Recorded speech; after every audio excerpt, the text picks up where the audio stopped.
like to welcome you in today's Malay Crime Podcast. Today we have our guest. Would you please introduce yourself?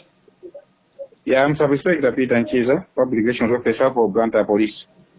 In today's program, we are going to interact on the issues to do with perjury offences. You know, this is a very serious offence in as far as offences is concerned. So before we proceed, let me now ask you, what are the perjury offences?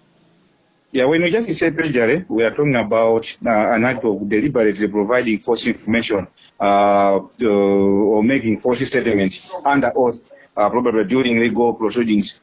This normally happens, especially when somebody has been called or has been summoned by the court of law to give evidence to give evidence as a witness to an ongoing case, to a case which is underway in the court. So.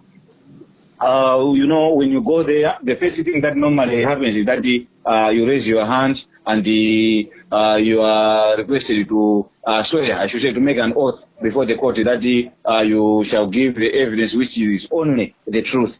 But it has been established that most of the times people mostly just swear that they will give the information which is only true, but unfortunately they don't. They even try here and there to twist the information so that it should be favor it should favor themselves, or it should favor their party in the ongoing case. So in that regard, once it has been established that the evidence or the information that you have given to the court is not true, you have already given that information under the oath, then you have given the information which is not true, then you'll be charged with the case of perjury. Now, the case of perjury is mostly stipulated under Section 103 of the Penal Code, and also if we look into some other sources of the law, you'll find that there was the similar offense with the Republic versus Maleta in 1994, where the respondent was found guilty for the offense of giving false information or making a false statement under oath. So, in that regard, what normally happens is that once you are found guilty, you'll be fined. You'll be sentenced to 7 years imprisonment with hard labor, or you may be fined 500,000 kwacha, or else, depending on the requirement of the court may even charge you to pay both. You pay 500,000 kwacha and you go to prison and serve for a period of 7 years IHL. That's briefly what normally what is contained in the offense of perjury. In your definition, you have also explained that perjury is about to do with giving the false statement, including the testimony. So, yes. What evidence has been found that suggests perjury was committed? What I'm saying is that you make the false statement under oath. Under oath, what I mean is that when you go to court, you take your Bible or your Quran, and then you swear by the Almighty God that the evidence you shall give shall be the truth. You are letting yourself to be under oath. You are telling the court, you are telling the public that whatever you've been saying is only the truth. Now, if it is found, because everything that you'll be saying there will be recorded, and then you are not probably the only witness. You are not only the only person to be asking questions in court. There are also some other people who will be coming probably after you, or there are some people who are already there. They have already given their testimonies. Now, after giving the information, after giving the testimony, then the court will have the time to, have the time to evaluate all the information that have been received in court regarding that particular matter. Now, little by little, they will be able to evaluate everything, up until they come to your testimony. And then when they try to cross-check it with the evidences that have been given with your friends, by your friends, then that's when now it will be discovered that you lied before the the court. Now, once that has been established by the court that you lied before it, that is when now you'll be charged with the case of perjury. People maybe should understand me here. Sometimes we may think that somebody can commit an offense of perjury probably by giving a police officer information which is not true, which is not real. No, the information here is that when you are lying under oath, so you lie under oath only in court, not in police. But when you go to police, I'm a police officer, for example, and I'm suspecting you to have committed an offense, or I'm calling you to get information from you regarding somebody whom I am suspecting to have committed an offense, and you are telling me information which is not true, then the offense which I have against you is giving false information to a police officer. So giving false information to a police officer is also an offense. You'll be arrested, you'll get arrested, and you can be taken to court for that. However, when now you go to court, if you tell me the truth, or you tell me the information which I'm not able to trace that to establish that it is true or not, and I take you to court. Now in court, you lie now before the court after taking an oath. That is when the offense of perjury will come in. You'll be charged with that offense. Is there any indication of why the individuals may have lied under the oath? Any motive, any intention of doing such? Of course, yes. A lot of people normally lie. You know, you cannot, even if you have committed an offense of murder yourself, and the court is asking you, can you tell us, did you commit the offense? Most of the times you say no, despite that you know that you did it. And it will depend on the investigations of police now to establish the truth as to what really happened, so that the court should get satisfied with the facts that you really did it. Now, when such fact has been established, yet you clearly said you did not, you don't know anything about that, but the court has now managed to get satisfied with the information given by the court, only by the police, that you really you really did it. Now, the court can have that mandate to say you are also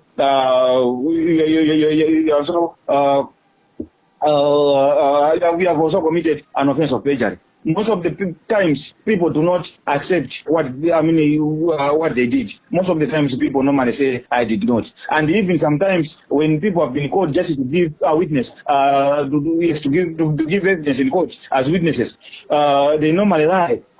They normally give false information. Probably their motive is that they should at least try to preserve their integrity or the integrity of their party. You know, in the court of law, there are mostly two parties: the party of petitioners, the party which has sued, and the party of the respondents. So if probably they are coming from the party of the respondents, they will try as much as possible to ensure that their relative or their party is acquitted from the court. So in that regard, they may think of just telling the court lies. They tell the court what is not, what they don't even know, or they tell the court what they know, but deliberately twist them so that the information should favor their party. In that regard is when now people can now commit an offense of perjury.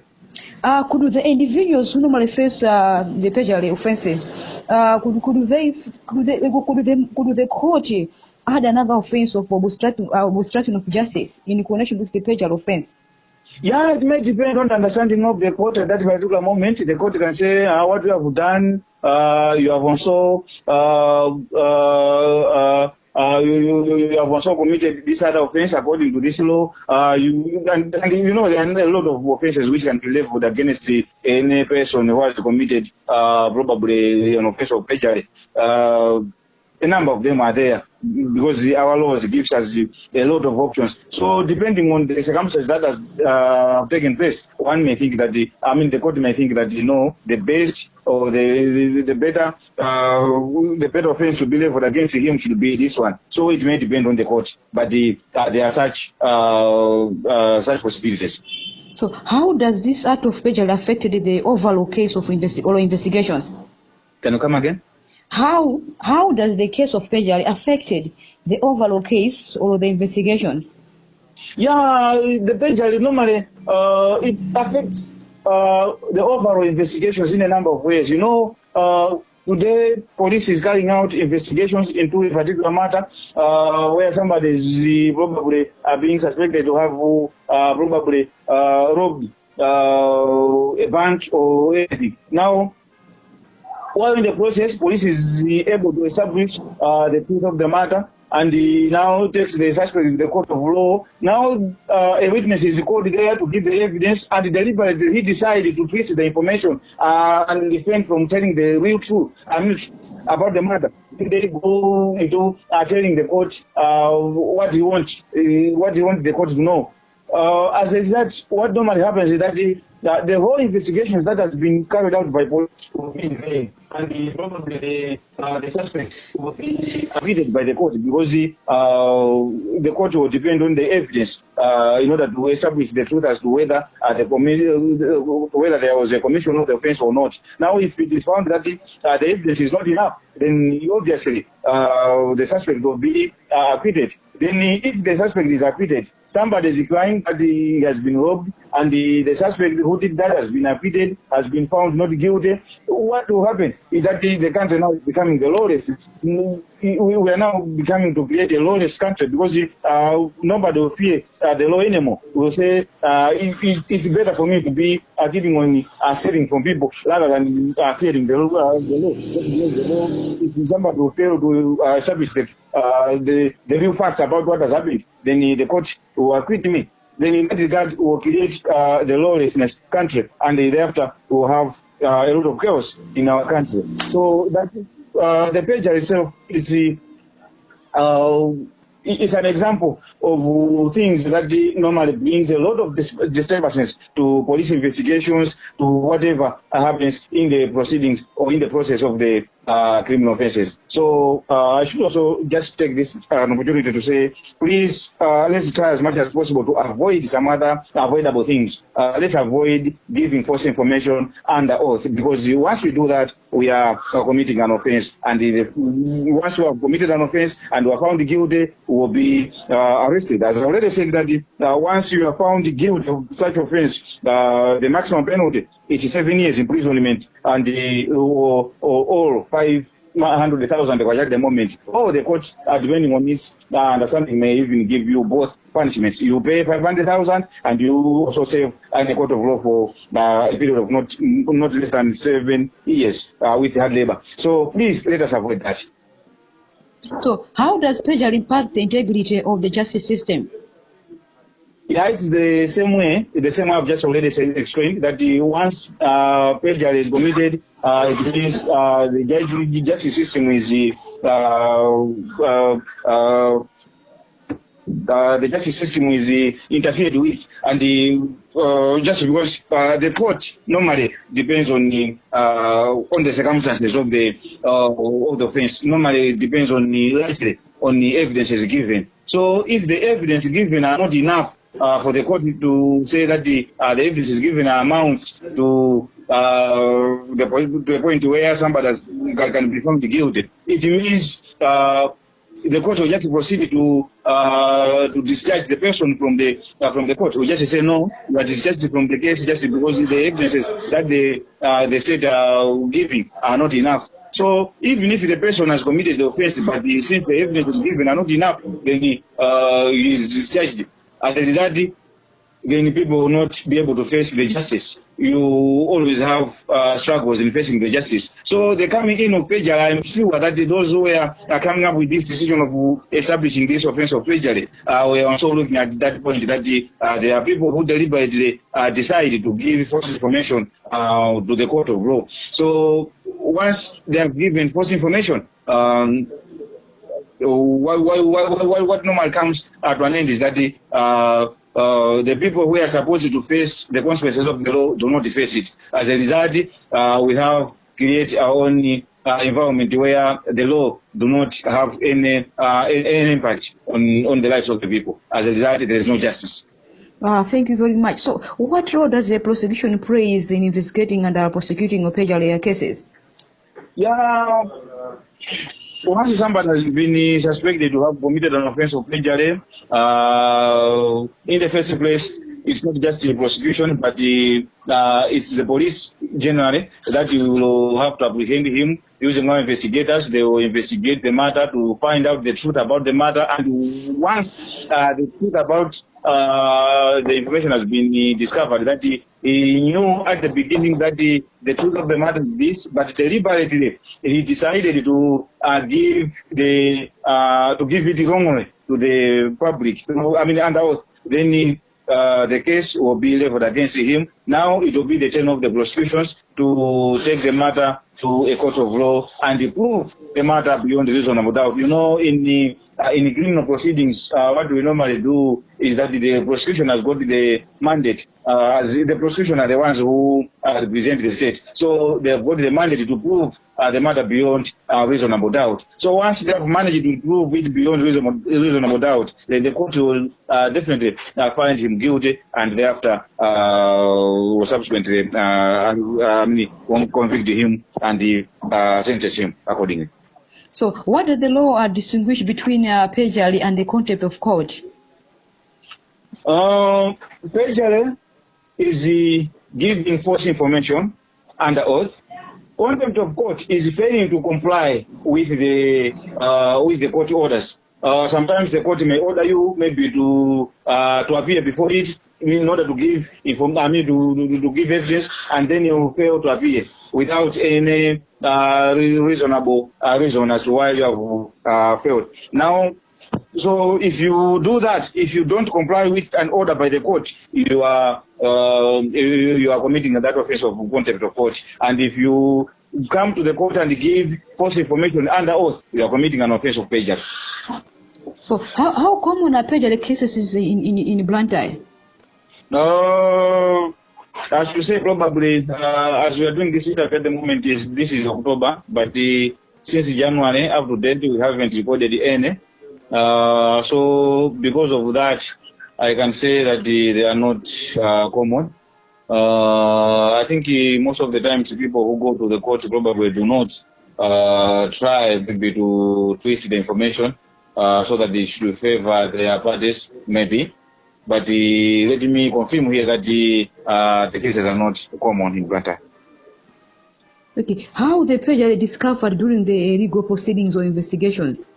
Yeah, they are discovered during the analysis of the statements that have been made by various people who have given witness, who have given information to the court. Now, when analyzing the information, it will now the court may discover that there are a number of collaborative information. When you are maybe 2, 3, or 5 of you giving the similar information to the court, now there will be a number of areas where the information will be collaborating. You can say the same thing, of course, and somebody also in the same area will mention the same thing, and somebody in the same area will mention the same thing, and somebody will be found that he is mentioned a different thing. Now, the court will have some headache, will have some problems to find out the truth now in terms of discovering the eligibility or the truth about what you have mentioned and what all your colleagues have mentioned. Now, when trying to bring about that information that will help the court to understand the one who has said the truth, is when now a lot of things will be involved. And in the process now, it's when now it will be discovered that no, probably this one has lied, or probably this one has given the true information, and these other people are the ones who have lied before the court. Now, I think that will be the moment when the establishment of this case will be done, doing the analysis of all the information that have been given in the court of law. So how do the authorities ensure that witnesses feel safe and are confident in providing truthful testimonies in the court? In the first place, they are sure of their safety. Whenever they are to appear before the court, the state normally talk to them. They inform them that they should only go there to tell only the truth. And if they only tell the truth, they should not fear anything, because the police is there to protect them. And there is nobody who will say, just because you have told the court the truth about my conduct, which may result into my conviction here, then I will do anything possible to ensure that I do away with you. No, that cannot happen. Police normally give the give them information that they should not worry about anything. Now, once they go in, they are also always asked only the questions that leads them to information that is relevant, that is required for the offense. They cannot be asked any other question which is outside the required information. And again, once they have given the information and they are let go, they are also still under the police watch. Once they have met somebody who are threatening them, they should just rush to police. They should just report to police as soon as possible so that police can come to their rescue. That's what they are assured of. So in that regard, there is nobody probably who can say that just because I gave the witness, I gave the evidence in court, then my life is at risk. No, that cannot happen, and that will never happen. Now, thank you very much. Is there any advice to the public?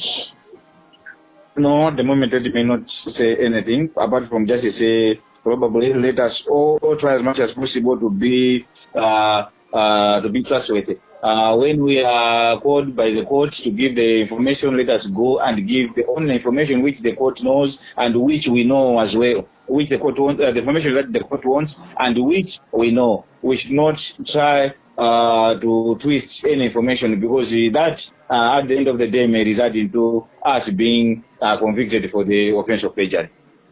Thank you very much, dear listeners and the viewers. Today we had Sub-Inspector Peter Nchiza, the Public Relations Officer for Blantyre. Thank you very much for being with us in today's program. Thank you so much. Thank you.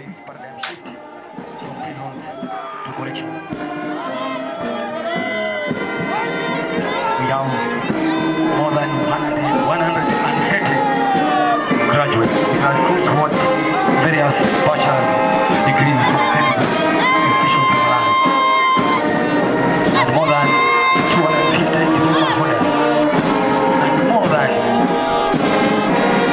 200 holders of various educational certificates. One catch what I add to the previous wonderful honorable I request you to stand for IA's right salute. As I said when I'm being senior on, the parade commander is the Superintendent Afiashiwa, who is also the officer in charge of training wing. Division number 1 is under the eco leadership of Assistant Superintendent Amina Ejawado. Division number 2 has been trusted.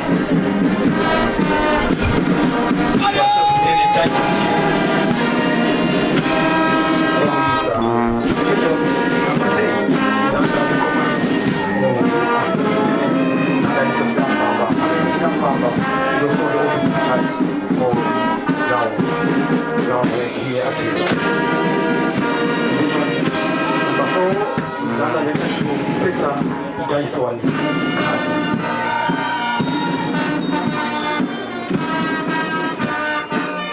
Division number 5 is under the leadership